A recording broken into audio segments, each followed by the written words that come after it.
같이 기도하시겠습니다. 사랑이 많으신 좋으신 우리 아버지 하나님, 감사와 찬양과 영광을 우리 아버지 하나님께 돌립니다. 영원한 죄와 사망에서 값없이 구원해 주시고 영생의 말씀이 증거되고 성령이 역사하시는 거룩한 몸된 교회 안에서 시마다 때마다 능력의 말씀과 믿음의 교제로 우리를 위로해 주시고 치료해 주시고 연약한 무릎을 붙들어 일으켜 세워주심에 감사드립니다. 마지막 세상에서 빛이 되게 하시며 소금이 되게 하시고 우리를 통해 주님의 나라를 세워가시며 주님의 영광을 나타내 주심에 또한 감사드립니다. 우리가 얻은 이 구원이 얼마나 큰 것인지, 우리가 이 말씀을 들을 수 있음이 얼마나 큰 은혜인지, 우리 곁에 교회가 있으며 형제 자매들이 있음이 얼마나 큰 은혜인지 늘 기억하고, 비록 두렵고 답답한 마지막 때를 살아가고 있지만 우리 입술에서 감사와 찬양이 그치지 않도록 도와주시옵소서. 우리에게 없는 것을 보지 않고 우리에게 주신 은혜를 바라보며 그 은혜를 세어보고 주님을 찬양하며 주님께 영광 돌리는 우리의 삶이 되도록 도와주시옵소서. 주님만으로 만족하고 주님만으로 기뻐하며 말씀에 굴복하고 말씀의 인도함을 받는 우리 생활이 되도록 도와주시옵소서. 멀리 외국에서 복음을 위해 수고하시는 선교사님들과 그 가정에도 필요한 은혜로 채워주시고, 특별히 저희 평택교회와 후원 관계를 맺고 있는 멕시코 에스카르세가 교회, 깜페체 교회 든든히 세워주시며 또 선교사님들 가정에도 필요한 은혜로 더하여 주시옵소서. 저희 평택교회당 건축도 속히 진행이 될 수 있도록 도와주시고 내년 입주해서 자유롭게 복음을 전하고 교제할 수 있는 은혜를 허락해 주시옵소서. 전 세계 모든 주님의 자녀들 코로나로부터 보호해 주시고 하나님의 은혜의 날개 아래 거할 수 있도록 도와주시옵소서. 이 시간 성령께서 우리 가운데 두루 역사하셔서 하나님의 말씀을 옳게 분별하게 하시고 우리 자신을 주님께 드리기를 힘쓰는 열정을 허락해 주시기를 간구드리며 우리를 사랑하시는 예수님 이름으로 감사하며 기도드렸습니다. 아멘. 신명기 2장 4절을 찾겠습니다. 신명기 2장 4절입니다. 신명기 2장 4절 5절 같이 읽어보시겠습니다. 너는 또 백성에게 명하여 이르시기를 너희는 세일에 거하는 너희 동족 에서의 자손의 지경으로 지날진대 그들이 너희를 두려워하리니 너희는 깊이 스스로 삼가고 그들과 다투지 말라. 그들의 땅은 한 발자국도 너희에게 주지 아니하리니 이는 내가 세일산을 에서에게 기업으로 주었음이로다. 신명기는 이스라엘 백성들이 약 40년 광야를 헤매고 이제 요단강만 넘으면 하나님이 약속하신 가나안 땅입니다. 그 요단강 동편에서 가나안을 들어가기 직전 이제 모압 평지에서 지나온 40년의 행적을 돌아보고 그리고 그 40년 동안 주님이 주신 그 말씀과 계명을 다시 재정리해서 선포하는 그 내용이 신명기예요. 신명기. 그 중에 오늘 배우게 될 2장은 가데스 바네아에서 그리고 모압 평지에 도착하기까지의 약 38년 동안의 그 과정을 회고하면서 그 가운데 하나님이 자 이런 민족과는 싸우지 마라, 이런 민족과는 싸우라. 싸워야 할 대상과 싸워선 안 될 대상을 말씀해 주는 내용이 신명기 2장이에요. 그래서 1절부터 23절까지에는 에돔 민족, 모압 민족, 암몬 족속과는 절대 싸우지 마라. 그리고 24절에서 37절까지에는 아모리 족속, 바로 헤브론의 왕 시온과는 싸워서 그 땅을 빼앗아라. 이런 내용으로 구성되어 있습니다. 자, 왜 하나님은 모압, 암몬, 그리고 에돔과는 싸우지 말기를, 그리고 아모리 족속과는 싸워서 그 땅을 정복하기를. 자, 왜 이런 말씀을 하실까? 싸워야 할 민족을 정해주시고 싸워서는 안 될 민족을 굳이 신명기 2장에 이렇게 딱 엄선하고 말씀하신 이유가 뭘까? 자, 그 이유가 1절에 나옵니다. 1절에. 그래서 오늘 말씀의 제목은 싸워야 할 것과 싸워선 안 될 것. 오늘 말씀 제목이에요. 자, 이스라엘 백성들에겐 육신적으로 그 땅을 정복하기 위해 싸워야 할 민족들의 이름이 나와 있고, 또 하나님이 싸워서는 안 될 민족들의 이름을 거론하시지만 그것도 우리에겐 교훈이거든요. 그것은 주님의 자녀들에게 실제 우리 그리스도인들도 신앙생활이 전쟁이며 싸움인데 누구와 싸울 것인가? 우리 싸움의 대상은 무엇이며 싸워서는 안 될 대상은 무엇인지를 하나님이 교훈하셔서 우리의 시간, 우리의 물질을 어디에 집중해야 되는지, 어디에 낭비해서는 안 되는지를 교훈하시는 내용이다. 그렇게 이해하셔도 좋습니다. 자, 왜 싸워야 할 민족과 싸워서는 안 될 민족들을 말씀해 주시는가? 자, 원인이 1절에 나와요. 1절 보시면 우리가 회정하여 여호와께서 내게 명하신 대로 홍해길로 광야에 들어가서 여러 날 동안 세일산을 두루 행하더니. 회정하여, 이게 뭐예요? 돌아서, 좀 심하게 말하면 돌고 돌아서. 얼마를 돌았느냐? 38년을 광야에서 헤맨 그 내용을 회정하여 간단하게 표현한 것이죠.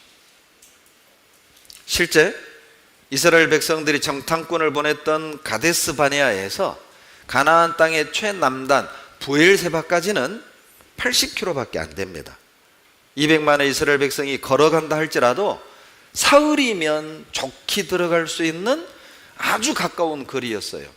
그런데 하나님은 사흘길이면 들어갈 그 가나안 길을 정탐꾼들이, 이스라엘 백성들이 불순종함으로 38년을 속된 말로 뺑뺑이 돌리는 거예요. 돌고 돌고 돌아서 38년 만에 가데스 바네아에서 이제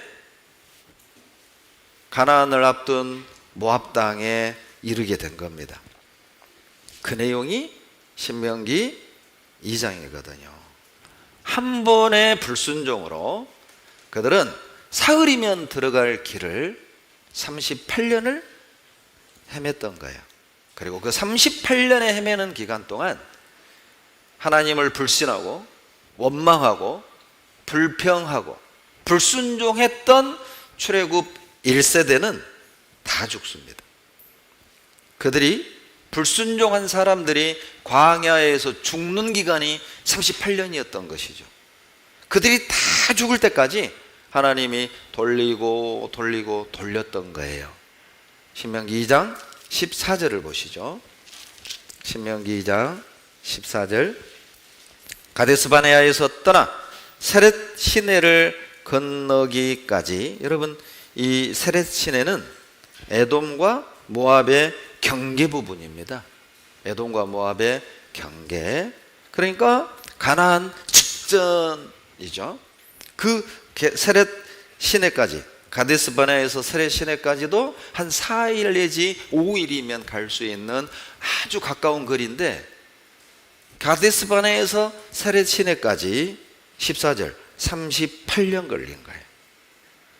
얼마나 억울할까요? 이스라엘 백성들이 나중에 지도를 딱 그려봤더니 4일 5일을 올 거리를 38년을 돌아서 왔다는 사실을 알게 되면 아마 얼마나 후회될까요? 그런데 그 기간 동안 14절 보시면, 이때에는 그 시대의 모든 군인들이 여호와께서 그들에게 맹세하신 대로 진중에서 다 멸절되었나니. 여러분, 군인들이, 이 말은 출애굽 당시 싸움에 나갈 수 있는 남자들, 즉 20세 이상의 성인 남자들이 다 죽었다는 표현을 군인들이 죽었다, 이렇게 표현한 거예요. 즉 출애굽 1세대가 다 죽은 겁니다. 자, 이제 왜 하나님이 싸우고 이런 민족과는 싸우지 말고 이런 명령을 주셨는가? 바로 신명기 2장 1절과 14절 때문에 주신 명령이에요. 무슨 뜻이죠? 불순종의 위험성, 그리고 순종의 중요성을 출애굽 2세대에게 가르쳐 주기를 원하신 거예요. 출애굽 1세대가 왜 38년 헤매면서 다 죽었습니까? 이유는 불순종이었어요. 하나님의 약속을 믿지 않았던 것이죠. 이젠 출애굽 2세대, 즉 광야에서 태어난 남자들, 그리고 출애굽할 당시 20세 미만이었던 그 남자들, 이제 그들이 이제 용사가 되어서 가나안을 들어가서 싸우고 정복을 해야 되는 상황이 된 거예요. 출애굽 2세대가 이제 가나안을 정복해야 하는 그런 현실이 된 것이죠. 이때 출애굽 2세대가 가나안을 정복하고 그 싸움의 용사들인 가나안의 7 족속과 싸워서 이기기 위해 정말 절대적으로 필요한 게 무엇이었을까? 좋은 칼, 좋은 방패, 좋은 갑옷, 전술 전략, 그게 아니었어요. 전쟁을 이기는 데 필요했던 것은 좋은 무기도 아니고 좋은 전술 전략도 아니었어요. 무엇이었습니까? 순종하는 것입니다. 하나님의 말씀에 순종할 때 그 가나안을 정복할 수 있고 그 싸움에서 이길 수 있었던 것이죠. 그래서 하나님은 출애굽 2세대에게 이것은 꼭 가르쳐주고 싶었어요. 바로 순종입니다. 그래서 38년을 헤매고 1세대는 다 죽은 뒤 이제 그 2세대들에게 이제 2장에서 말하는 거죠. 이런 민족과 싸우지 마.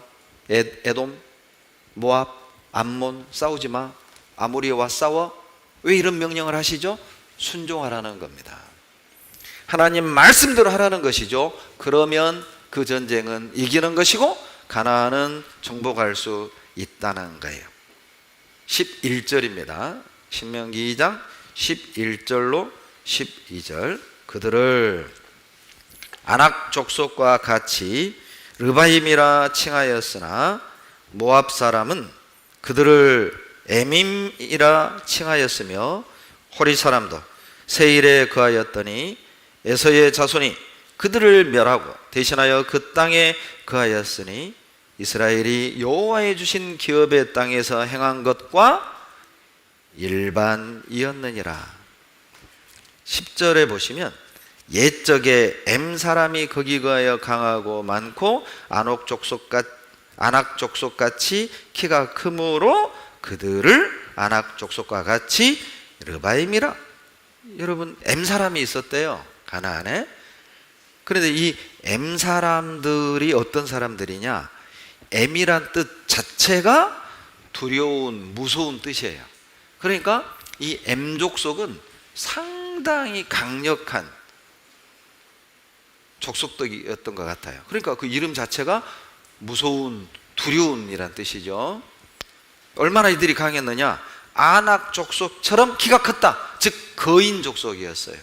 그래서 아낙 족속이라든가 엠 족속처럼 덩치가 크고 키가 크고 싸움 잘하는 그 민족들을 그 당시에 르바임 이렇게 불렀다는 겁니다. 11절 르바임. 르바임이란 뜻도 크다 그런 뜻이거든요. 크다는 뜻이거든요. 자, 그런데 모압 사람들은 그 엄청난 큰 민족, 싸움 잘하는 아낙 그 자손들을 정복했다는 거예요. 왜 10절로 12절을 여기에 삽입했을까요? 여러분 9절 보세요. 2장 9절에서는 뭐라고 얘기하냐면 여호와께서 내게 이르시되 모압을 괴롭게 말라, 그와 싸우지 말라. 자, 5절에서는 에돔과 싸우지 마라, 9절에서는 모압과 싸우지 마라 말씀하셔놓고 우리 편에서 표현한다면 뜬금없이 10절로 12절을 삽입해 놓으신 거예요. 모압과 싸우지 마라. 그 모압 사람들은 너희들이 무서워하는 아낙 자손, 거인 민족 그들을 정복했다. 왜 삽입한지 아시겠어요? 느낌이 오셔요? 여러분, 정탐꾼들이 40일 가나안을 정탐하고 돌아와서 우리는 메뚜기 같아요. 우리는 거기에 들어가면 죽어. 땅이 좋은 건 맞는데, 살기 좋은 땅인 건 맞는데 거기 사는 사람들은 덩치가 크고 용사여서 그들과 우리를 비교해 보면 우리 보기에도 메뚜기 같고 그들이 볼 때도 그럴 것이다. 그 말을 듣고 이스라엘 백성들이 울면서 원망하고 모세를 대적한 결과 40년 헤맸잖아요. 이스라엘 백성들을 부끄럽게 하는 겁니다. 너희들은 아낙 자손이 크고 무섭다고 정복하지 못하고 불순종하고 40년 헤맸지. 그런데 모압은 그 땅 정복했다. 그런데 모압은 그 거인 아낙 자손을 정복했다. 얼마나 부끄럽겠어요. 40년 헤맨 뒤 얘기입니다. 이 신명기 2장은 40년을 돌아보면서 두 번 다시 그러지 말라는 겁니다. 이 말씀은 출애굽 2세대에게 한 얘기예요. 너희 아버지 시대 사람들, 너희 부모 세대 사람들은 아낙 자손 무서워서 불순종해서 40년 헤맸단다. 그런데 모압 민족은 그 모압 아낙 자손 자이언트 거인 민족을 정복했어. 너희는 그러지 마라. 출애굽 2세대인 너희들은 절대 불순종하면 안 돼. 순종해라. 그것이 가나안을 정복하는 방법이란다. 그런 뜻이죠. 하나님은 이 모압이 아낙 족속을 정복한 사례를 들어서 불순종이 얼마나 위험한 것인지, 너희 아버지 세대는 불순종해서 다 죽었다, 40년 헤맸다, 그리고 순종이 얼마나 중요한 것인지 모압은 정복했다. 동시에 2세대에게 교훈하시는 거예요. 여러분, 우리도 기억하셔야 됩니다. 불순종이 얼마나 무서운 결과를 불러들이며 순종이 어떤 은혜를 우리에게 가져오는지를 기억할 필요가 있다는 거예요. 왜 에돔, 모압, 암몬과는 싸우지 말고 왜 아모리와는 싸우라고 하신 걸까요? 이유가 있죠. 자, 쓸데없는 것에 시간, 물질을 투자하지 말라는 거예요. 모압, 에돔, 암몬은 싸우지 않아도 되는데 뭐하러 싸우지 않아도 되는 민족에게 시간, 무기, 물질, 에너지를 허비하고 낭비하느냐. 자, 여기에 쏟을 무기, 시간, 에너지, 그 모든 것들을 아껴서 아모리를 집중 공략해라. 여기에다가 집중적으로 쏟아내라는 거예요. 그러면 훨씬 단시간에 가나안을 정복할 수 있다는 뜻이죠. 그래서 하나님은 싸워서는 안 될 대상과 싸워야 할 대상들을 가르쳐 주신 거예요. 낭비하지 마라. 헛된 것에 시간, 물질을 낭비하지 말고 투자해야 될 것에, 쏟아야 될 것에 우리의 물질, 시간, 젊음, 우리의 에너지를 마음껏 투자할 것을 우리에게 교훈하시는 것이죠. 자, 그렇다면 자, 구체적으로 들어가 봅시다. 왜 에돔, 모압, 암몬 족속은 싸우지 말라고 한 걸까요? 그 이유가 있어요. 이것도 우리에게 교훈입니다. 2절 신명기 2장 5절을 보시죠. 신명기 2장 5절. 그들과 다투지 마라. 그들은 사절에 있는 세일산에 거하는 너희 동족 에소의 자손, 바로 에돔 족속이죠. 에서의 후손이 에돔 족속이거든요. 에돔 족속과는 다투지 말라는 겁니다. 이유가 5절에 나옵니다. 그들의 땅은 한 발자국도 너희에게 주지 아니하리니 이는 내가 세일산을 에서에게 기업으로 주었음이로라. 하나님이 에돔 사람들이 살고 있는 그 땅은 에돔 사람들에게 그냥 준 땅이래요. 하나님이 주었으니까 뺏지 말라는 것이죠. 자, 9절도 보세요. 여호와께서 내게 이르시되 모압을 괴롭게 말라. 그와 싸우지 말라. 그 땅을 내가 내게 기업으로 주지 아니하리니 이는 내가 롯 자손에게 아르를 기업으로 주었음이로라. 아마 그 아르가 모압 사람들이 살고 있는 그 땅의 수도였던 것 같아요. 여하튼 모압과 싸우지 마라. 왜? 모압 땅도 모압 사람들에게 하나님이 주었다는 겁니다. 그리고 19절도 보시죠. 암몬 족속에게 가까이 이르거든 그들을 괴롭게 말라. 그들과 다투지도 말라.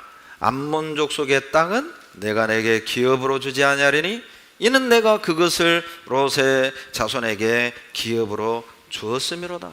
암몬 땅 빼앗지 마라. 왜냐하면 암몬 땅은 암몬 족속에게 줬다.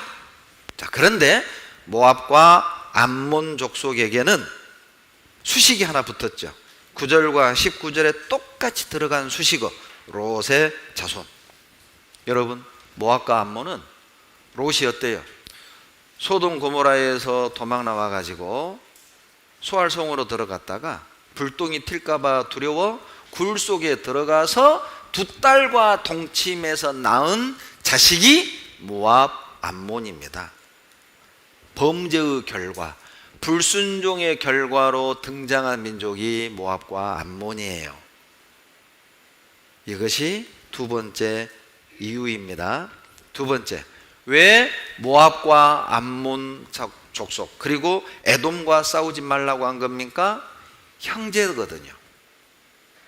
이스라엘 민족과 형제 민족이에요. 여러분, 에돔은 야곱의 형 에서의 후손입니다. 이스라엘 백성은 야곱의 후손, 에돔은 큰아버지 에돔의 에서의 후손. 그러니까 어찌 보면 사촌지간이죠. 형제니까 싸우지 말라는 거예요. 그래서 4절 보세요. 너는 또 백성에게 명하여 이르기를 너희는 세일에 거하는 너희 동족에서의 자손, 이렇게 돼 있죠. 굳이 동족이라고 쓴 거예요. 형제니까 형제와는 싸우지 말라는 겁니다. 에돔 모압과도 싸우지 말라는 거죠. 왜요? 롯의 자손이니까. 롯은 아브라함의 조카입니다. 그러죠? 촌수로 따져도 집안인 거예요. 롯의 자손 모압 암몬 족속, 아브라함의 자손 이스라엘, 큰 집 작은 집 후손들. 그러니 집안이니까, 같은 형제니까 싸우지 말라는 거예요. 교훈이 되죠. 여러분, 형제는 싸움의 대상이 아니라는 거예요. 절대 형제 자매 간에는 싸워선 안 된다는 겁니다. 만약 형제 자매 간에 싸움이 벌어졌다? 가나안을 정복하기가 어려워져요. 진짜 싸워야 할 대상과는 싸우는 것이 힘들어진다는 것이죠. 그러니 형제 자매는 싸움이 대상이 아니고 진짜 우리가 싸워야 될 대상은 따로 있다는 거예요. 형제 자매는 협력해야 될 대상, 사랑해야 될 대상, 연합해서 힘을 합쳐서 진짜 우리의 원수, 진짜 우리의 대적들과 함께 싸워야 되는 것이지 형제 자매들끼리 싸우면 안 된다는 거예요. 요한 1서 4장 찾겠습니다. 자, 신명기 2장 시를 꿰놓으시고요. 요한일서 4장 21절입니다.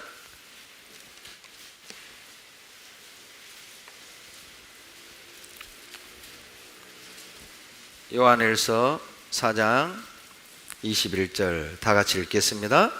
우리가 이 계명을 주께 받았나니 하나님을 사랑하는 자는 또한 그 형제를 사랑할지니라. 형제는 싸움의 대상이 아니란 뜻이죠.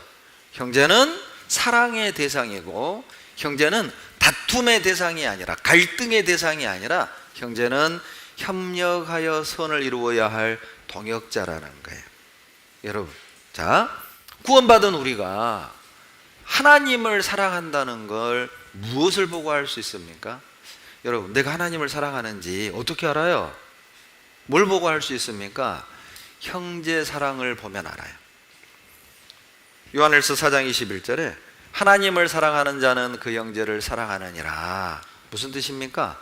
형제 자매를 사랑하는 것을 보면 저분이 하나님 사랑하는 사람인지 아닌지를 알 수 있다는 거예요. 내 자신이 하나님을 사랑하는지를 알고 싶습니까? 교회를 대하는 태도를 보면 알아요. 형제 자매를 대하는 태도를 보면 내가 하나님을 사랑해서 섬기는 것인지, 종교 생활하는 것인지, 의무감으로 여기 앉아 있는 것인지 알 수 있어요. 요한일서 3장 10절 보시죠. 요한일서 3장 10절. 이러므로 하나님의 자녀들과 마귀의 자녀들이 나타나나니 무릇 의를 행치 아니하는 자나 또는 그 형제를 사랑치 아니하는 자는 하나님께 속하지 아니하느니라. 하나님이 보실 땐 이 세상엔 두 종류의 사람이 있을 뿐이에요. 하나님의 자녀, 마귀의 자녀. 자, 나는 하나님의 자녀입니까? 마귀의 자녀입니까? 좀 무서운 표현이죠. 어떻게 할 수 있죠? 내가 하나님의 자녀에 속했다는 사실을 어떻게 확인할 수 있습니까? 방법이 10절 후반부. 형제를 사랑하는 자는, 형제를 사랑치 아니하는 자는 하나님께 속하지 아니하느니라. 형제를 사랑하지 않는다면 하나님께 속한 사람 아닙니다. 요한일서 3장 10절의 또 하나의 교훈은 하나님께 속한 사람과 마귀에게 속한 사람의 가장 큰 특징, 가장 큰 차이점, 형제 사랑, 교회 사랑, 말씀 사랑, 영혼 사랑, 그걸 보면 알 수 있어요. 내가 하나님께 속한 자녀인가, 마귀에게 속한 자녀인가. 어려운 게 아니죠. 하나님을 사랑하는 사람, 하나님께 속한 사람은 자연스럽게 교회를 사랑하고 형제를 사랑하고 복음을 사랑하고 이뤄진 영혼을 사랑해요. 자, 그게 없다면 고민해 볼 필요 있습니다. 주님의 말씀이지 않습니까? 요한일서 3장 14절 다 같이 읽겠습니다. 우리가 형제를 사랑함으로 사망에서 옮겨 생명으로 들어간 줄을 알거니와 사랑치 아니하는 자는 사망에 거하느니라. 여러분, 왜 지금 이 형제 사랑에 관한 표현들, 또 알리라, 알고, 아는 바라, 아나니, 알지니, 이런 표현이 요한일서에는 상당히 자주 반복되어 있습니다. 그 이유가 있어요.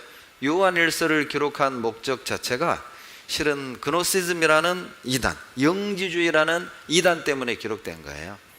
영적인 건 거룩하고 육은 더럽다, 육은 악하다, 그런 아주 단순한 자기들의 교리를 만들어 놓고, 자, 예수님의 성육신을 부정을 했던 거예요. 육은 악한 건데 어떻게 하나님이 육을 입고 온단 말이냐. 그래서 예수님이 육신을 입고 오신 하나님이라는 걸 부정했거든요.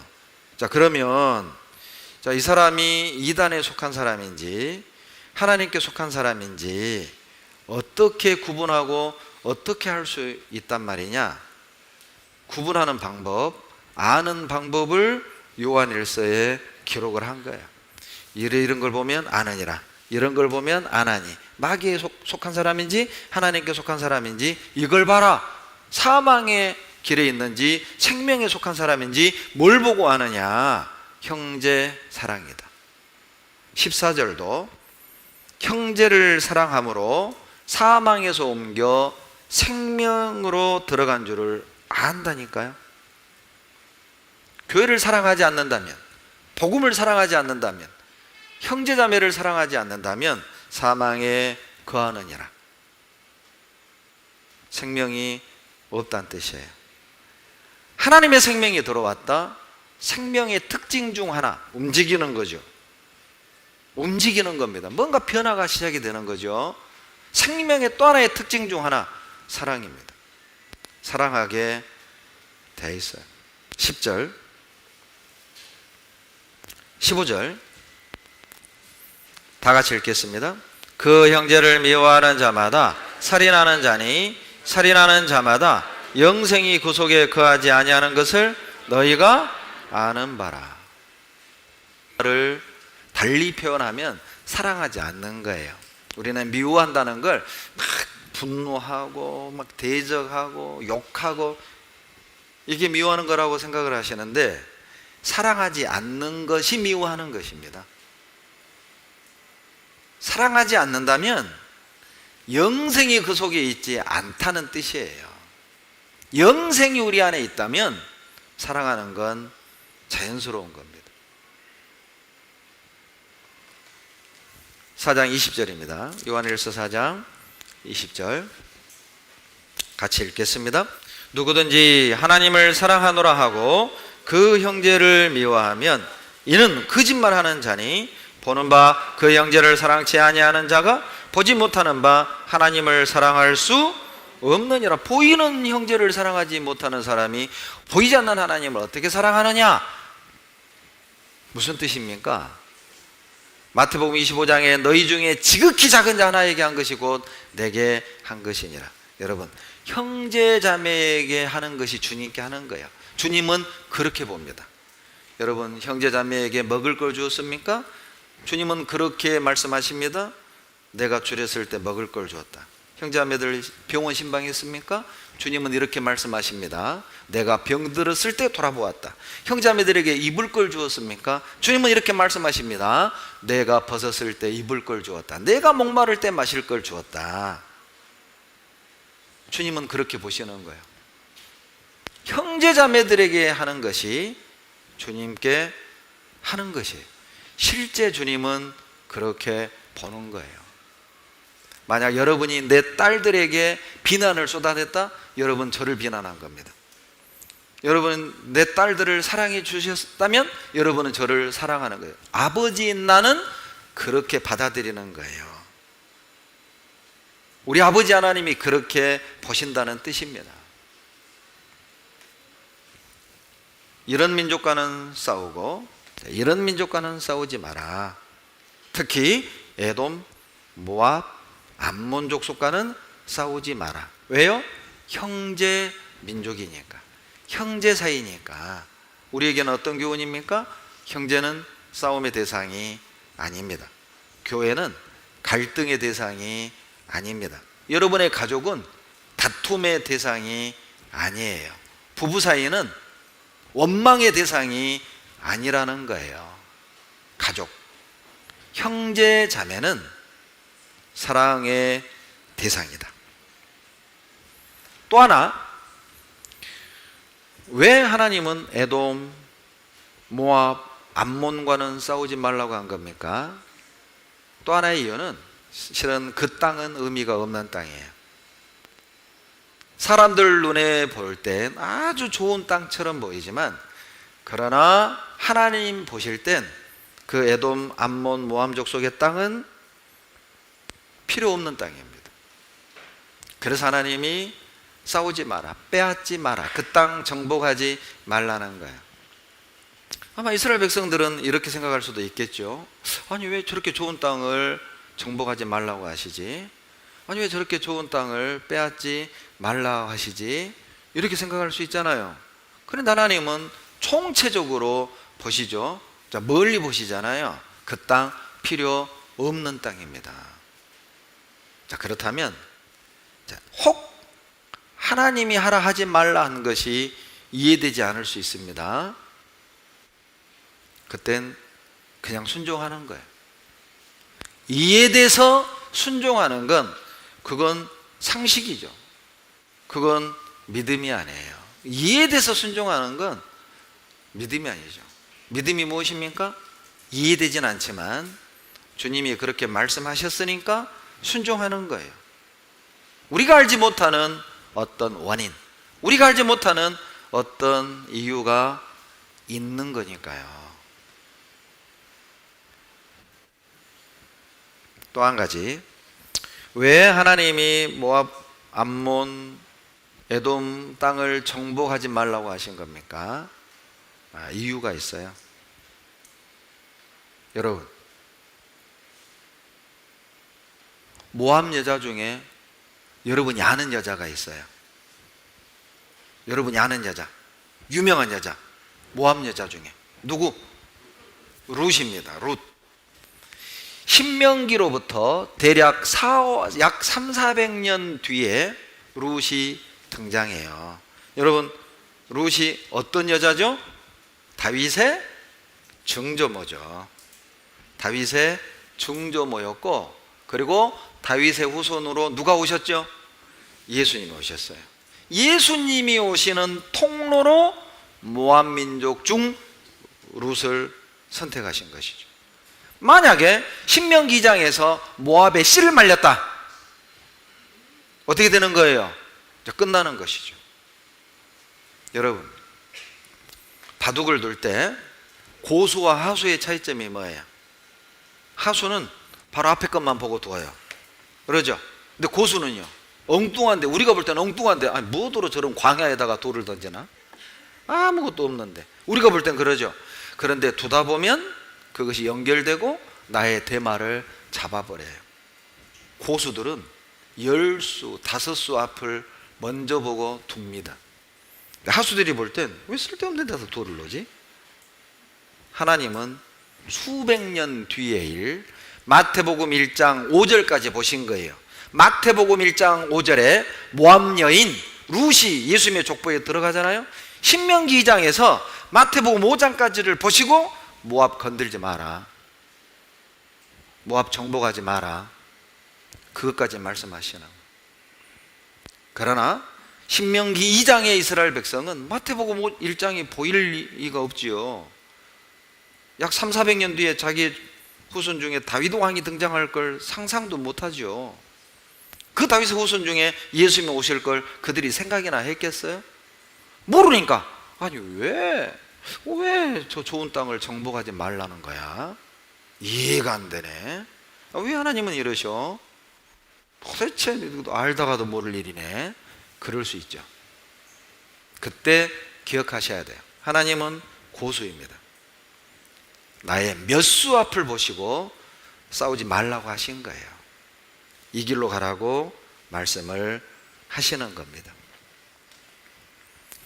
하나님은 장래의 계획을 가지고 계셨던 것이죠. 그렇다면 우리는 묵묵히 순종해야 합니다. 왜요? 앞으로의 계획을 우리는 모르잖아요. 신명기 2장으로 돌아가 봅시다.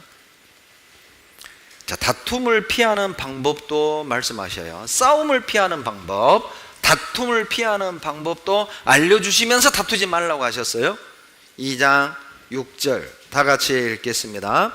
너희는 돈으로 그들에게서 양식을 사서 먹으며 돈으로 그들에게서 물을 사서 마시라. 자, 에돔 땅을 지나갈 때 돈 주고 물 사 먹고 돈 주고 양식 사 먹어라. 여러분, 고대의 이 근동 지역에서 대부분 전쟁의 원인이 뭐냐? 양식 뺏고 식수원을 차지하기 위함이었어요.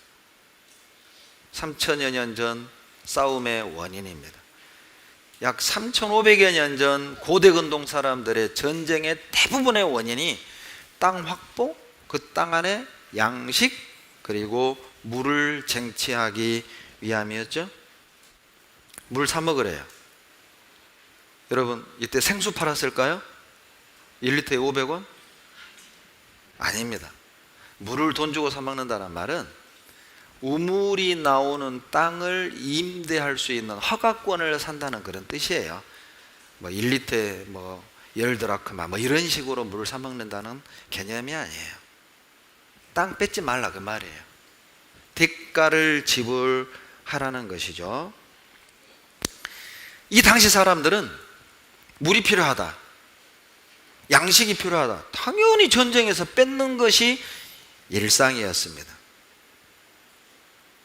그런데 하나님은 이스라엘 백성에게 너희들은 사 먹어야 돼. 이게 뭐예요? 타 민족과 확연하게 차이점이 드러나잖아요. 다른 민족들은 물 없으면 뺏어 먹고 먹을 거 없으면 남의 거 뺏어 먹는 게 그게 당연했다니까요. 그런데 유독 이스라엘 백성은 싸우지 마, 돈 주고 사 먹어. 무슨 뜻인지 아시겠죠? 하나님의 백성은 달라야 한다는 거예요. 싸움을 피하는 방법, 첫 번째, 하나님의 자녀임을 기억하라.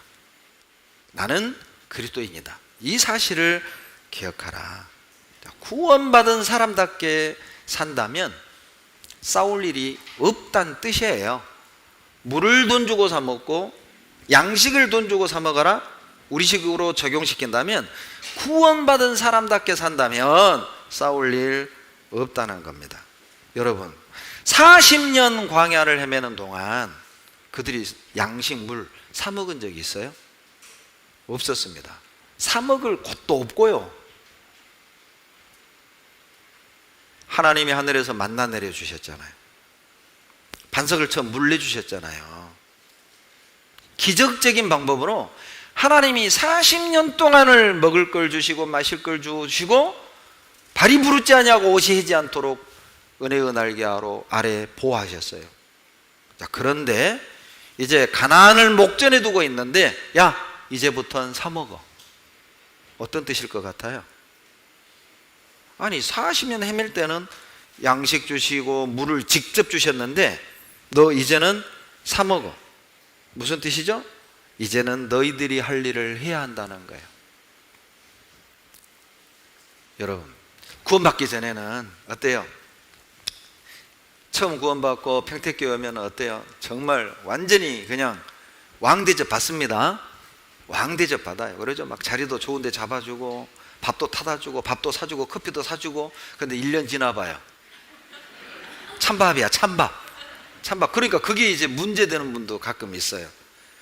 세상에 뭐 내가 처음 구원받고 왔을 때는 막 자리 잡아주고 밥 사주고 선물 주고 커피 사주고 막 갖다 바쳐서 대령을 했어요. 그런데 이제 옆에 배자매가 하나 구원받고 또 나왔네. 이제는 나는 그냥 너는 알아서 살아 해놓고 이제 온 형제자매들 구역 식구들의 관심이 배자매한테 이제 포커스. 그러니까 이제 서운해. 그게 이제 탁 마음에 걸려. 여러분, 구원받은 지 1년 정도 되면 이제 알아서 하세요. 돈 주고 사 먹으세요. 그 뜻이에요. 40년 광야 헤맸어요. 40년 동안 하나님이 주신 거 먹었으면 이젠 사 먹어야죠. 이젠 할 일을 하셔야죠. 언제까지 하늘에 입만 벌리고 있을 거예요? 이젠 할 일을 하세요. 이젠 대가를 지불을 하셔야 돼요. 신앙의 원리입니다. 여러분, 뭐 요즘도 뭐 정치인들한테 뭐 백성들 원성자자하죠. 무노동 무임금 하자. 막 국회의원도 일 안 하면 월급 주지 말자. 무노동 무임금. 그걸 그리스도인에게 적용시키면 무노동 무은혜, 무노동 무축복, 무순종 무능력, 무실천 무축복. 우리에게 적용시킨다. 이젠 할 일을 해야 될 때입니다. 구원받은 지 어느 정도 시간이 지났다면 바라만 보지 마세요. 부엌에 손도 좀 넣어주고, 청소하는데 좀 손도 좀 보태주고, 수양관 봉사하러 간 다음에 나도 갈랍니다. 이제 좀 그렇게 나서고, 이제 뭔가를 대가를 지불해야 될 때가 되었다는 것이죠. 다툼을 피하는 또 하나의 방법이 있습니다. 다툼을 피하는 또 하나의 방법은 하나님이 주신 것을 만족하는 거예요. 여러분, 만족하면 다툴 일 없어요. 신명기 2장 7절 2장 7절 같이 읽겠습니다. 내 하나님 여호와가 너의 하는 모든 일에 내게 복을 주고 내가 이 큰 광야에 두루 행함을 알고 내 하나님 여호와가 이 40년 동안을 너와 함께 하였으므로 내게 부족함이 없었느니라 하셨다 하라 하시기로. 부족함이 없었다. 만족하는 사람은 싸울 일이 없습니다. 왜 에돔과 싸우지 말라고 하셨습니까? 부족함이 없었지 않냐. 부족한 게 없는데 뭐하라고 싸워서 뺏어야, 그 말이에요. 부족한 게 없는데 왜 싸우느냐, 왜 남의 걸 탐내느냐, 왜 욕심 부리느냐. 그래서 싸우는 거예요. 여러분, 다툼의 대부분의 원인은 과욕입니다. 욕심이에요. 지금도 충분한데, 지금도 먹고 사는데 충분하는데 친구 모임 갔다 와서 형제하고 싸우는 거야. 그리고 이제 뭐 친구들 타고 다니는 차를 보니까 아주 뭐 대형 차인데 나는 아직도 10년 된 그 차를 타고 다녀. 충분한데, 지금으로도 충분한데 욕심이 딱 올라오면, 과욕이 올라오면 그때부터는 갈등하는 거예요. 자, 내적인 갈등도 시작이 돼요. 봉사하고 교제하는 이것이 손해인 것 같아. 나도 이제 벌어서 쓰고 싶은 데 쓰고 얘들 더 좋은 과외 시키고 나도 이제 그렇게 살아야 되겠어. 욕심이 올라오면 싸움이, 다툼이 시작이 되는 거예요. 야고보서 4장 찾겠습니다. 야고보서 4장 1절로 2절, 4장 1절 2절. 야고보서 4장 1절 2절 다 같이 읽겠습니다. 너희 중에 싸움이 어디로, 다툼이 어디로 쫓아나느냐? 너희 지체 중에서 싸우는 정욕으로 쫓아나는 것이 아니냐? 너희가 욕심을 내어도 얻지 못하고 살인하며 시기하여도 능히 취하지 못하나니 너희가 다투고 싸우는도다. 너희가 얻지 못하면 구하지 아니하며. 이 긴 2절을 한마디로 정의한다면 싸움의 원인은 다툼이다, 그 뜻이에요. 왜 싸움이나 다툼이 있느냐? 욕심 때문에 생긴 것 아니냐? 1절이 그런 뜻입니다. 1절이 그런 뜻이에요. 욕심을 부려도 얻지 못하면 사람들은 살인을 하고 탐내어도 가지지 못하면 다투고 싸운다. 2절은 그런 뜻이에요. 수단과 방법을 가리지 않고 싸우는 거예요. 죄를 지으면서도 얻으려고 불순종하고 말씀에서 멀어지고 봉사에서 멀어지고 교제에서 멀어지고 욕심 때문에 얻으려고 채우려고. 2절이 그런 뜻입니다. 그렇게 살지 말라는 것이죠. 자, 내 내면의 갈등의 원인을 분석해 보십시오. 자, 부부간의 갈등의 원인을 분석해 보십시오. 가족끼리 하나가 되지 못하는 이유를 찾아보십시오. 내 욕심 아닐까요? 물질에 대한 욕심도 될 것이고 나의 높은 기준, 내 기준에 미치지 못하는 가족들 때문에 싫은 거예요. 신앙적인 욕심도 대단해요. 근데 형제가 내 기준에 못 미치니까 미워. 다른 형제들은 저렇게 열심히 사는데 내 형제는 맨 TV나 보고 노는 것 같고 싫어. 아니, 내 자식들이 이 정도는 좀 했으면 좋겠는데 이만큼 안 해요. 공부를, 노력을 안 해. 그런 엄마들 얘기 참 많이 듣습니다. 우리 아이는요, 머리는 좋은데 노력을 안 해요. 그 머리 좋은 걸 내가 어찌할 거요? 네. 그게 이제 우리들의 욕심이죠. 그러니 이제 갈등, 다툼, 싸움, 원망, 불편해지는 거예요. 디모데전서 6장 6절에 그러나 지족하는 마음이 있으면 경건이 큰 이익이 되느니라. 지족하는 마음이 있으면 우리가 경건하게 사는데 큰 도움이 될 거예요. 여러분, 지족이요, 사전적 의미가 이렇듯이, 지족이 무슨 말이냐면 분수를 알고 분수에 맞게 만족하는 거예요. 내 능력이, 죄송합니다, 쉽게 표현할게요. 내 능력이 20평이면 20평에 사는 거 감사해 하는 거예요. 난 언제 40평 가나? 그러니까 갈등하고 싸우는 거예요. 내 능력이 30평이면 30평에 감사하고 만족하고 사는 거예요. 그게 지족이라니까. 내 능력은 안 되는데 능력의 이상의 것을 욕심을 내는 가운데 불순종하고 평안이 깨지고 어두움 속에 살아가선 안 될 거예요. 지족하잖아요. 많은 유혹과 시험을 이길 수 있어요. 많은 다툼, 싸움을 피할 수 있습니다. 여러분, 바울도 지족하는 법을 배웠죠?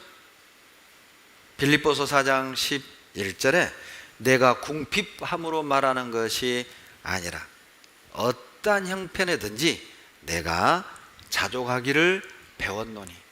바울도 만족하는 법을 배웠던 거예요. 바울은 그 많은 고난, 거짓 형제의 위험, 강의 위험, 춥고 자지 못하고 헐벗고 굶주리고 그 모든 환난 속에서도 다윗이 자기 사명을 완수하고 14권의 성경을 기록할 수 있었던 방법이 무엇이었습니까? 만족을 배웠던 거예요. 나는 충분해. 나는 하나님의 은혜가 내게 충분해. 만족하는 사람은 싸울 일이 적습니다. 만족하는 사람은 어떤 환경 속에서도 우리에게 주어진 사명을 감당해 낼 수가 있어요. 자, 그러면 얼만큼 있어야 만족할 수 있을까요? 다행히 기준을 정해 주셨어요. 여러분은 얼만큼 있으면 만족할 것 같아요? 우리 형제자매님들은 얼만큼 있으면 만족할 것 같아요? 기준 정해 드릴게요. 디모데전서 6장 8절, 이 정도만 있으면 만족하셔야 됩니다. 디모데전서 6장 8절. 디모데전서 6장 8절. 6장 8절 같이 읽겠습니다. 우리가 먹을 것과 입을 것이 있은즉 족한 줄로 알 것이니라. 여러분, 얼만큼 있으면 만족해야 됩니까? 먹을 것, 입을 것 있으면 만족해야 돼요. 그러죠? 그러면 만족하셔야 돼요. 입을 것 없고 먹을 것 없으면 일해야죠. 열심히 일하세요. 그러나 먹을 것, 입을 것 있으면 감사하시고 나머지는 주님을 섬기셔야 돼요. 나머지는 주님께 드리셔야 돼요. 가진 것 없어도 우리 좀 넉넉한 마음으로 좀 살아봅시다. 부자처럼 살아야 부자인 거예요. 많이 가져서 부자가 되는 게 아니라고요. 여러분, 다윗은 도망자였습니다. 다 잃었잖아요. 다 잃었죠. 직장 잃었고, 가족 잃었고, 재산 잃었고, 명예 잃었잖아요. 그런데 다윗은 이렇게 고백해요. 시편 23편 1절. 시편 23편 1절.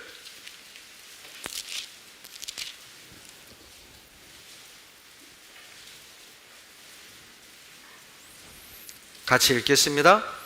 여호와는 나의 목자시니 내가 부족함이 없으리로다. 다윗은 10여 년 이상을 사울에게 쫓겨 도망을 다녔습니다. 돈도 잃었고 재산도 잃었고 직장도 잃었어요. 그런데 다윗은 말하기를 나는 부족한 것 없다. 왜? 하나님이 나의 목자인데, 하나님이 나의 아버지시고 나의 보호자시고 나의 친구가 되어주시는데, 돈 없다, 그래도 부족함 없다. 직장 없다, 그래도 나는 부족하지 않아. 인정해주는 사람 없다, 그래도 나는 부족하지 않아. 왜요? 하나님이 나의 목자시니까. 이 다윗이 바로 대표적인 거지 부자죠. 다 잃었는데 부자처럼 사는 거예요. 또 한 가지 다툼을 피하는 또 하나의 방법은 하나님이 정한 선을 넘지 않는 겁니다. 신명기 2장 37절. 하나님이 정한 선을 넘지 않으면 싸울 일 없어요. 신명기 2장 37절. 신명기 2장 37절. 다 같이 읽겠습니다. 오직 암몬 족속의 땅 야복강 가와 산지에 있는 성읍들과 무릇 우리 하나님 여호와께서 우리의 가기를 금하신 곳은 내가 가까이 하지 못하였느니라. 싸워야 할 것과는 싸우고 싸우지 말아야 할 것과는 싸우지 않고 하나님이 정한 선, 그 선을 넘지 않은 거예요. 그것이 다툼을 피하는 방법입니다. 다윗도 하나님이 정한 선을 넘지 않았어요. 사무엘상 24장 6절에 엔게디 굴 속에서 사울왕을 죽일 수 있었지만 옷자락을 딱 베잖아요. 그리고 다윗이 이렇게 말합니다. 하나님이 기름 부음 받은 자를 죽이는 것은 하나님이 금하신 것이라. 참 멋진 사람이죠. 자기를 죽이려 드는 쫓아다니는 그 원수 사울왕을 죽일 수는 있었지만 아니다. 이건 하나님이 금하신 거야. 그런데 그 부하들은요, 왕이 대장 하나님이 드디어 우리의 기도를 들어주시고 원수 갚을 수 있는 기회를 주셨습니다. 똑같은 상황을 놓고 다윗의 부하들은 하나님이 주신 기회다, 다윗은 하나님이 금하신 것이다. 놀랍지 않습니까? 어떻게 똑같은 상황을 보고 180도 다른 평가가 나올 수 있죠? 다윗의 부하들은 사울 죽이는 게 기회고 다윗은 하나님이 금하신 거고. 누가 맞았습니까? 다윗이 맞았어요. 하나님이 금하신 건 하지 마십시오. 아무리 좋아 보여도 금하신 건 하지 마세요. 용서하라고 했다면 용서해야 됩니다. 내 마음에 안 들어도 하나님이 용서하라고 했기 때문에 용서해야 돼요. 미워도 사랑하라고 했기 때문에 우리는 사랑해야 되는 거라고. 그리스도인의 사랑은 감정이 아니에요. 그리스도의 사랑은 명령이라고. 의지로 하는 겁니다. 뜨거운 감정, 얼굴만 보면 막 심장이 뛰고 얼굴이 막 화끈거리고 그런 사랑이 아니라 주님이 사랑하라고 말씀하셨기 때문에 우리는 사랑할 결심을 하고 의지적으로 사랑을 하는 거예요. 사랑할 만해서 사랑하는 게 아니에요. 말씀하셨으니까 사랑하는 거예요. 용서하라고 말씀하셨기 때문에 용서하는 거예요. 그들이 내 앞에 와서 무릎을 꿇어서 용서하는 게 아니에요. 용서를 구해서 용서하는 게 아니라 그것과 관계없이 주님이 말씀하셨기 때문에 우리는 용서하는 겁니다. 하라고 한 건 해야 됩니다. 하지 말라고 하셨다면 하지 마셔요. 칼빈이 이런 말씀을 했죠. 하나님의 말씀이 가는 곳까지 가고 하나님의 말씀이 멈추는 곳에서 멈추라. 그것이 싸움을 피하는 방법입니다. 그것이 승리하는 비결입니다. 그것이 우리의 육신을 정복하는 방법이에요. 말씀이 가는 곳까지 가십시오. 말씀이 멈추는 곳에서 멈추세요. 이젠 싸워야 할 대상을 배워봅시다. 싸워야 할 상대도 있어요. 신명기 2장 24절. 싸워야 될 대상을 잠깐 배워봅시다. 2장 24절. 다 같이 읽겠습니다. 너희는 일어나 진행하여 아르논 골짜기를 건너라.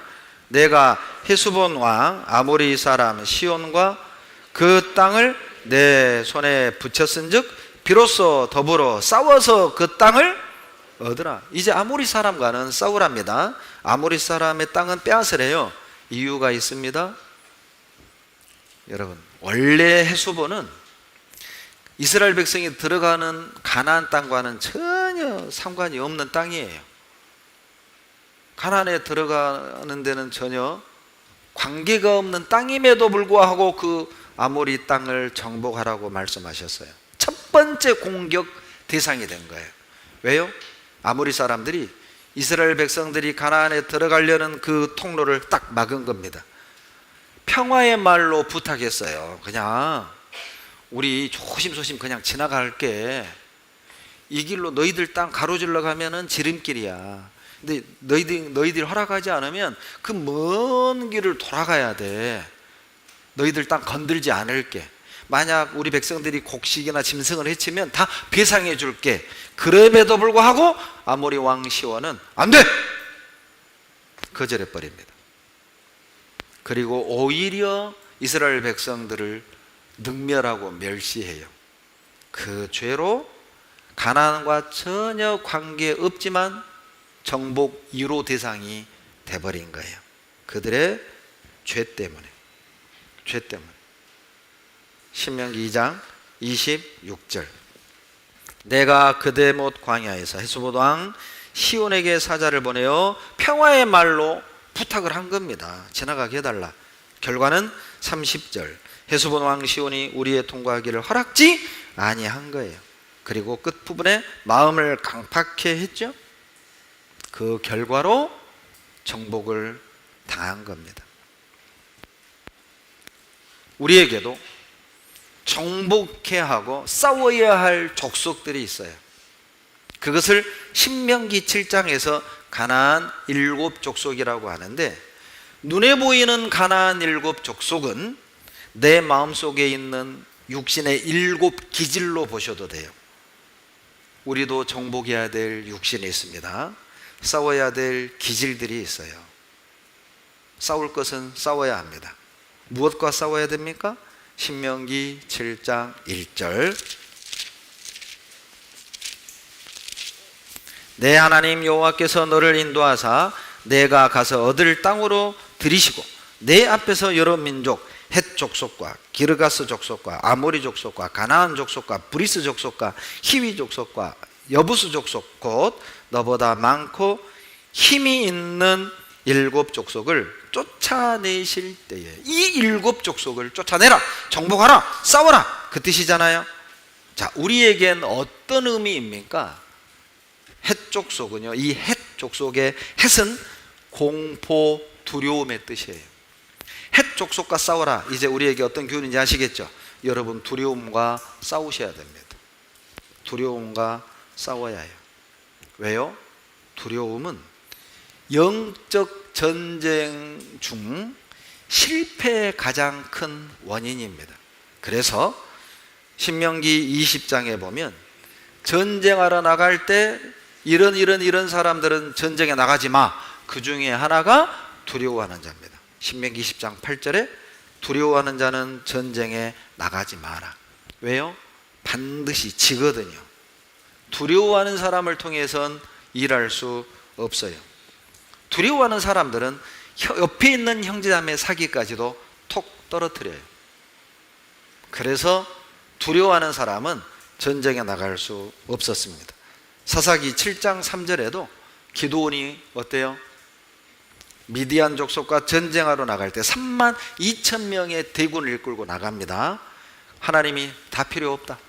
자, 그 중에 두려워하는 자들 돌아가라고 해라. 두려워하는 자들 돌아가라. 2만 2천 명이 돌아갑니다. 무슨 의미입니까?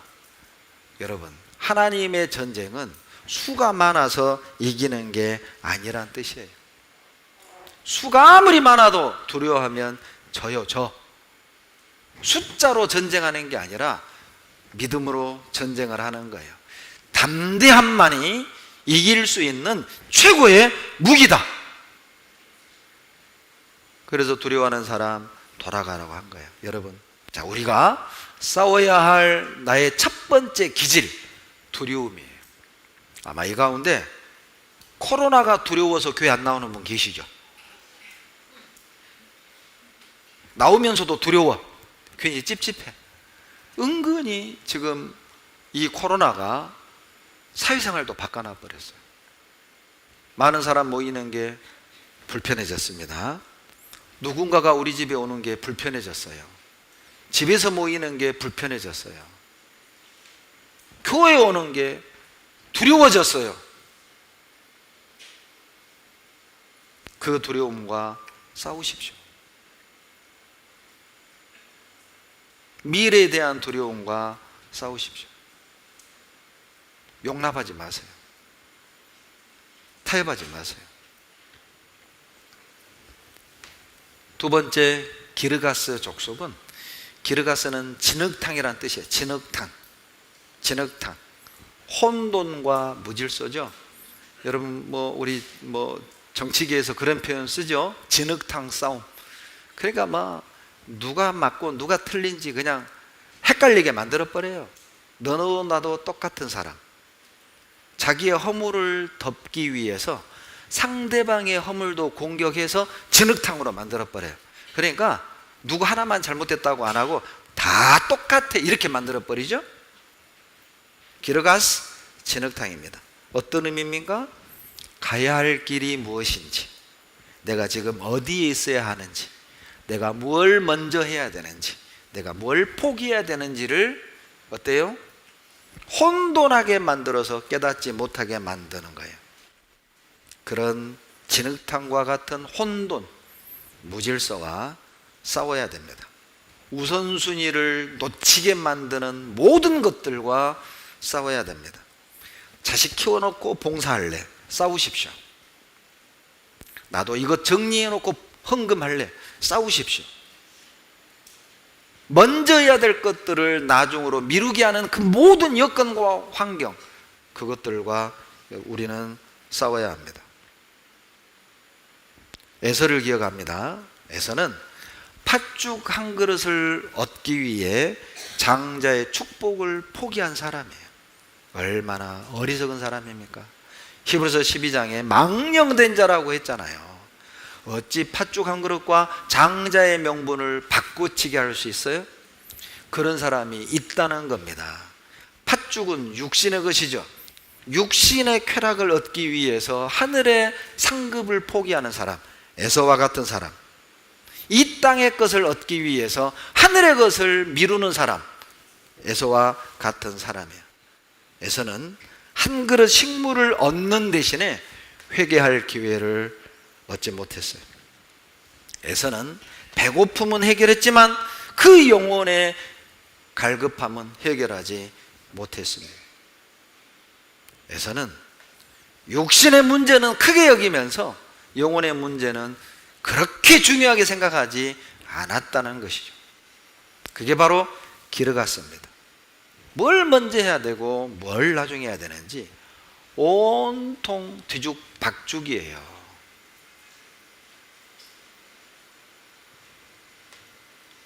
실수할 수 있죠.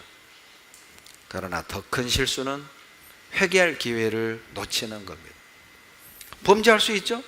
그러나 더 큰 범죄는 회개를 미루는 것입니다. 잘못할 수 있죠. 그러나 더 큰 잘못은 돌이킬 수 있는 기회를 거부하는 거예요. 그게 바로 에서였습니다. 회개할 기회를 얻지 못했죠. 세 번째, 우리가 싸워야 될 대상은 아모리 족속이에요. 아모리라는 말은 자랑하다, 마음에 교만한 뜻을 품다, 교만하게 행동하다, 그런 뜻이에요. 교만이죠. 아모리 교만입니다. 교만과 자기 자랑, 그것은 싸워야 합니다. 하나님을 떠나게 하는 육신적인 인본주의적인 생각, 그것은 싸움의 대상이에요. 교만한 마음과 싸우십시오. 마태복음 11장 28절에 수고하고 무거운 짐진 자들아 다 내게로 오라. 내가 너희를 쉬게 하리라. 나는 마음이 온유하고 겸손하니 내게 와 배우라. 그 당시 겸손은 종들이나 쓰는 단어예요. 로마 시대의 겸손은 미덕이 아니었습니다. 전쟁에 나가서 승리해서 얻은 메달, 영광, 훈장, 자기가 알고 있는 지식을 토론하고 자랑하고, 그게 바로 로마 시대의 풍조였어요. 그런데 유독 그리스도인들은 겸손했습니다. 자기를 낮췄어요. 이것이 그 당시 이방인과 그리스도인들의 또 하나 확연하게 드러나는 차이점이었어요. 자기를 드러내지 않았습니다. 자기 자랑을 하지 않았어요. 그러니까 딱 보면 달라요. 여러분, 은근히 자기 과시하는 게 있죠. 내가 이렇게 해가지고 여기까지 왔다고, 이렇게 잘 됐다고. 은근히 자기 자랑, 자기 과시. 하나님의 영광을 가로채는 거예요. 잠언 11장 2절에 교만이 오면 욕도 오거니와. 이 교만한 사람이 칭찬 듣는 거 봤어요? 교만한 사람은요, 등 돌리고 나면 다 뒤에서 손가락질해요. 본인만 몰라. 아이고, 꼴불견이라고. 꼴불견이라고. 욕이 따라온다니까요. 교만은 패망의 선봉입니다. 잠언 16장 18절 말씀이죠. 교만한 사람이 성공할 수 없다는 뜻이에요. 교만하면 반드시 자빠지게 돼 있어요. 잠언 16장 5절, 하나님은 교만한 자를 미워하시느니라. 하나님은 그들을 미워하셔요. 교만과 싸우십시오. 은근한 자기과시, 여러분, 우리 그것과 싸워야 해요. 또 하나 싸움의 대상은 가나안 족속이죠. 가나안은 낮은 땅, 그런 뜻이래요. 겸손 같죠? 아닙니다. 자기 비하예요. 낮은 자존감, 낮은 자존감과 싸워야 합니다. 그리스도인들이 비관적이고 늘 우울하고 의욕이 없고 항상 무기력하게, 난 안 돼요, 내가 어떻게 전도해요, 난 안 돼요, 우리 형제는 안 돼요, 우리 부모는 안 돼요. 그런 사람을 모태신앙이라, 모태신앙이에요. 어떤 형제가 그러더라고, 목사님 저는 모태신앙입니다 그러더라고. 그래요? 어떻게 어렸을 때부터 교회 다니셨어요? 아니, 그 모태가 아니라 못해신앙. 봉사 좀 하시죠? 못해. 구역장 좀 하시죠? 못해.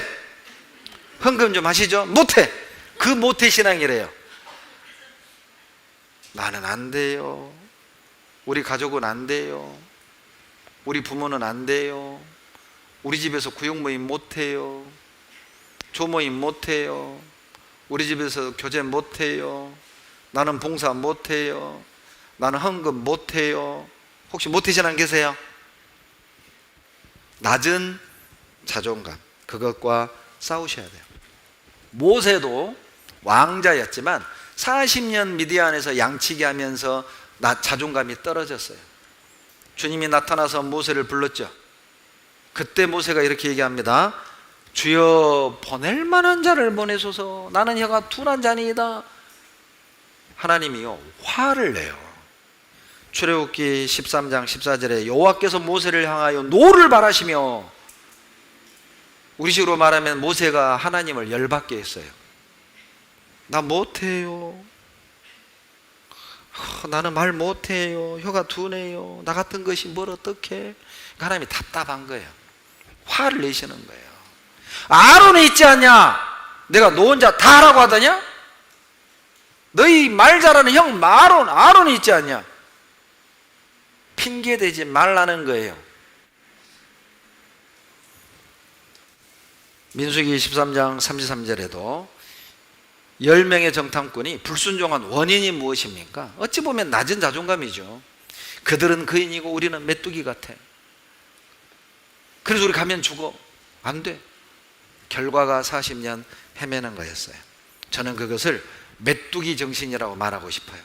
메뚜기 정신 버리십시오. 우리는 메뚜기야. 그걸 메뚜기 마인드라고 표현하고 싶어요. 그 메뚜기 마인드를 버리셔야 돼요. 우리는 메뚜기야. 우리가 뭘? 우리 교회가 무슨? 내 주제에 뭘? 그게 메뚜기 정신이에요. 낮은 자존감과 싸우셔야 돼요. 사사기 6장 12절에 기드온을 향해 큰 용사여 이렇게 말하지만, 기드온은 15절에 자기 자신을 우리 집안은 므낫세 지파 중에서 가장 작은 집안이고 나는 그 작은 집안 중에 제일 작은 자니이다. 겸손이 아니라니까요. 하나님의 부르심에 불순종하는 핑계였어요. 나 못해요, 난 작은 자예요, 난 무능해요, 난 말도 못하고 싸움도 못하고 능력도 없고 배움도 없고 가진 것도 없고 직장도 안 좋고 힘도 없고 외모도 그렇고. 그 낮은 자존감을 싸우셔야 돼요. 어쩌다가 그런 자존감이 생긴 겁니까? 세상의 눈으로 바라보니까 그래요. 세상의 눈으로 나를 보면 학벌 없죠, 문벌 없죠, 외모도 그렇죠, 직업도 그 모양이죠, 재산도 없죠, 가진 거라고는 빚이죠. 참 내가 봐도 깝깝해요. 그런데 하나님이 나를 부르셨어요. 그런데 하나님이 평택에 얼마나 많은 잘 배우고 잘나고 부자들 많은데 하필 여기 앉아있는 나를 구원하셨어요. 왜요? 주님의 선한 사업에 필요한 사람만 52만의 평택 시민 중에서 탁 골라낸 거라고. 하나님이 실수하셨습니까? 주님의 일은 잘 배운 사람이 하는 게 아니에요. 주님의 일은 주님께 은혜 받은 사람들이 하는 거예요. 주님의 일은 똑똑한 사람들이 하는 게 아니에요. 주님의 일은 주님께 빚진 자들이 하는 거라니까요. 그런데 우리는 불순종합니다. 이래서 안 되고 저래서 안 되고, 나는 아는 것도 없고 말도 못하고 리더십도 없고. 하나님의 눈으로 우리를 보셔야 됩니다. 이사야 49장 5절에 따라서 하세요. 나는 여호와의 보시기에 존귀한 자라. 존귀한 자입니다. 우리는 존귀한 자, 절대 외모로 보이는 것으로 평가하지 마십시오. 그것과 싸워야 됩니다. 다섯 번째, 또 싸워야 될 기질이 있습니다. 브리스 족속이죠. 브리스는 시골 사람 그 뜻이에요. 무지, 무식, 고집, 이걸 상징하는 거예요. 우리는 무지와 싸워야 됩니다. 무식과 싸워야 됩니다. 고집과 싸워야 돼요. 말씀 듣고도 난 몰라, 나 몰라, 나는 말씀 들으면 잊어, 기억이 안 나, 그러면서 자기가 안 믿는 걸 합리화하는 거예요. 죄송한데 브리스 사람입니다. 아주 무식한 생각이에요. 아주 무지한 고집이라고요. 그것과 싸우세요. 무식한 걸 당연하게 받아들이지 마세요. 배워야죠. 모르면 배워야죠. 기도해야죠. 찾아야죠. 시편 32편 9절입니다. 찾겠습니다. 시편 32편 9절. 시편 32편 9절. 구약 823페이지 다 같이 읽겠습니다. 너희는 무지한 말이나 노새같이 되지 말지어다. 그것들은 자갈과 굴레로 단속하지 아니하면 너희에게 가까이 오지 아니하리로다. 무지한 말, 노새같이 되지 말래요. 무지한 말은 뭐예요? 막 무식하게 무조건 뛰어. 무지한 말 같은 사람은 주님보다 앞서가는 사람이에요. 너무 그냥 앞서가. 형제자매들보다 앞서가. 교회보다 앞서가. 여러분, 앞서가는 게 신앙이 아닙니다. 무지한 노새. 이 노새는 뭐예요? 느려요. 느려 터졌어요. 고집. 예.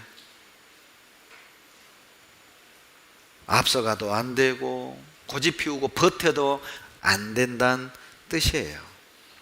시편 32편 9절을 우리식으로 유화시켜서 표현을 한다면 좋은 말로 할 때 고집 버려라, 그 뜻입니다. 너 맞을래? 그런 뜻입니다. 말 안 들면 노새 때리잖아요. 그러죠? 너 맞을래? 그 말이에요. 너 맞아야 말 듣겠냐? 그런 뜻이에요. 너 맞아야 눈 뜰래? 이런 뜻이에요.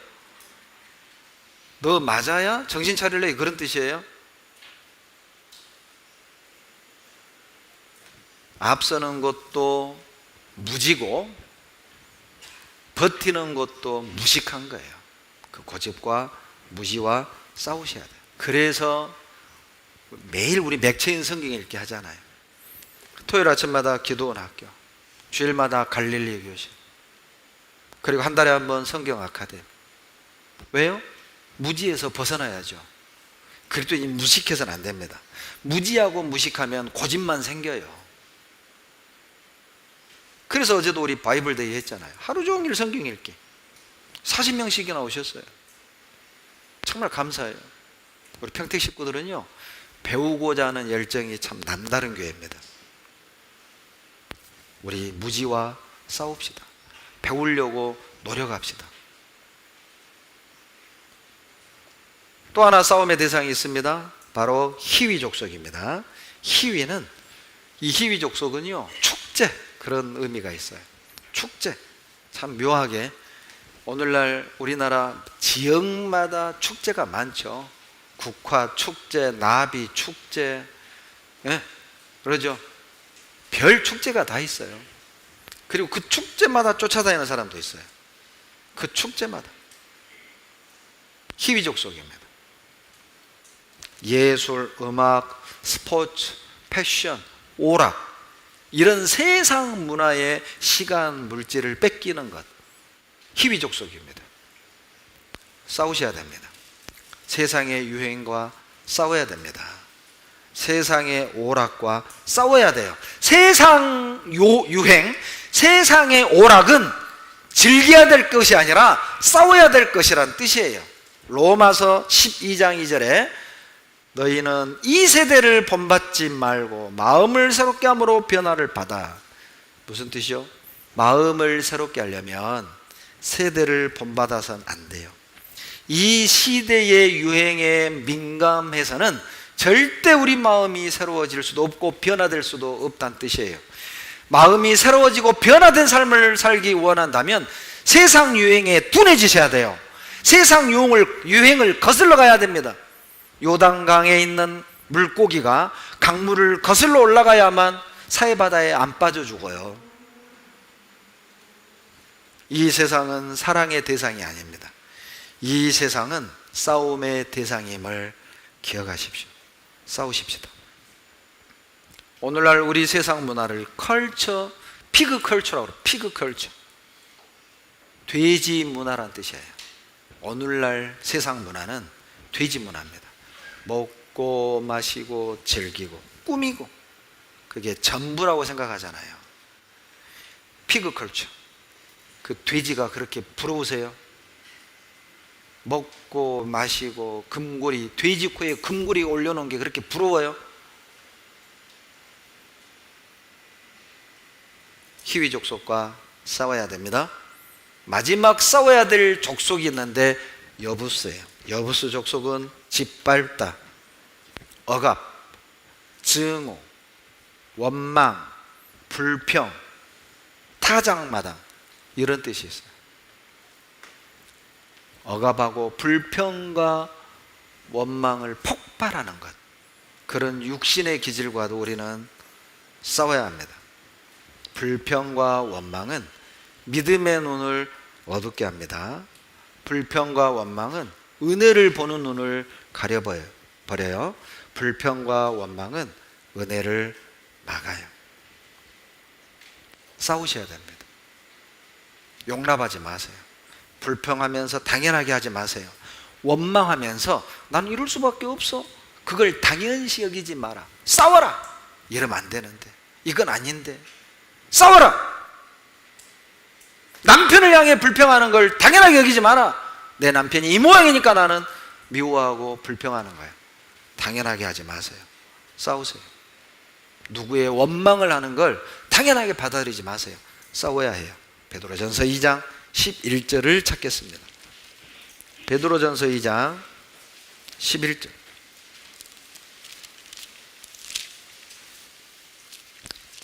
베드로전서 2장 11절. 다 같이 읽겠습니다.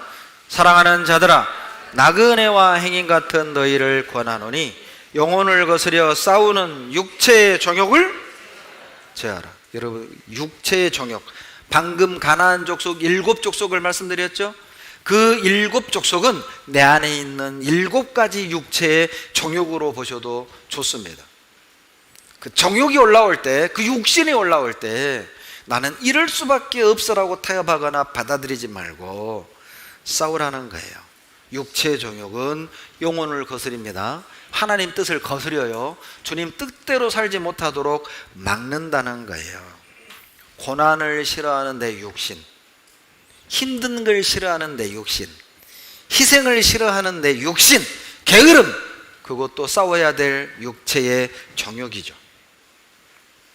육신의 정욕과 싸우라는 또 하나의 의미는 육신의 요구를 들어주지 말라는 거예요. 육신이 해달라는 대로 다 해주면 더 다고다고 합니다.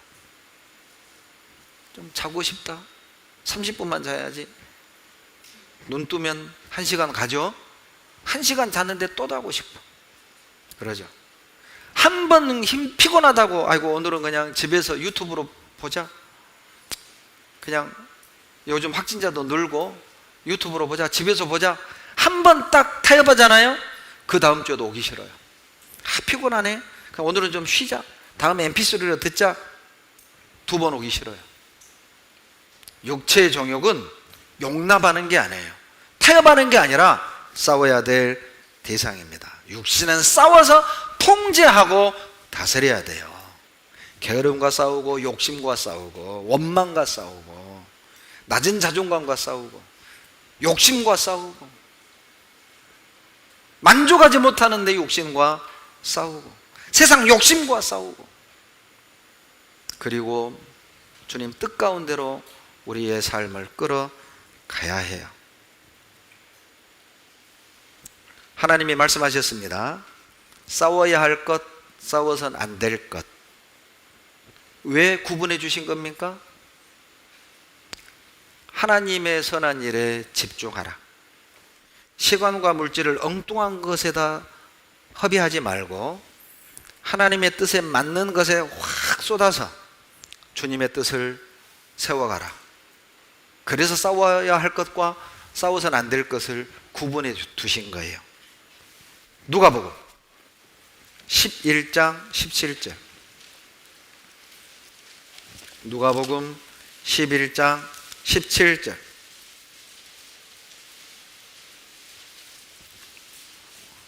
다 같이 읽겠습니다. 예수께서 저희 생각을 아시고 이르시되 스스로 분쟁하는 나라마다 황폐하여지며 스스로 분쟁하는 집은 무너지느니라. 무슨 뜻이죠?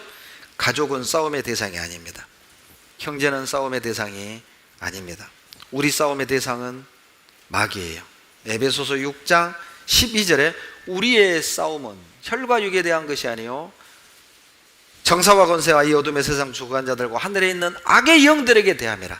우리가 싸워야 될 대상은 여러분 남편 아니에요. 우리 아내가 아니에요. 내 자식, 내 부모가 아니에요. 우리 구역 식구들이 아니에요. 봉사 부서의 그 형제 자매들이 싸움의 대상이 아니라 그 이면에 있는 마귀와 우리는 싸워야 됩니다. 내 육체와 육신과 싸워야 됩니다. 세상과 싸워야 돼요. 내 안에 있는 죄의 기질과 싸워야 돼요. 죄와는 싸워야 되지만 이웃과는 싸워서는 안 됩니다. 이웃과는 나눠야 됩니다. 세상과는 싸워야 하지만 여러분 교회와는 싸워서는 안 돼요. 교회는 사랑해야 됩니다. 내 육신과는 싸워야 되지만 형제 자매와는 싸워서는 안 돼요. 형제 자매는 협력해야 될 동역자니까. 마귀와는 싸워야 됩니다. 그러나 하나님과는 싸워서는 안 돼요. 하나님은 섬겨야 할 분이십니다. 싸워야 할 것, 싸워서는 안 될 것 기억하셔서 우리 한번 잘 싸워봅시다. 기도하겠습니다. 사랑이 많으신 아버지 하나님, 감사와 찬양과 영광을 우리 아버지 하나님께 돌립니다. 우리의 육신과 게으름과 싸우고, 원망, 시기, 질투와 싸우고, 죄와 싸우고, 마귀와 싸우고, 세상 정욕과 싸워서 하나님 나라를 이루고 하나님의 영광을 나타낼 수 있도록 도와주시옵소서. 승리하는 삶을 살 수 있도록 도와주시옵소서. 우리 평택교회를 통해서 이 평택 지역의 52만에 이르진 영혼을 정복하고 승리하여 하나님을 기쁘시게 하는 삶을 살 수 있도록 도와주시옵소서. 먼저는 우리 자신을 싸워 이기는 우리 형제자매님들 되게 도와주시옵소서. 우리를 사랑하시는 예수님 이름으로 감사하며 기도드렸습니다. 아멘.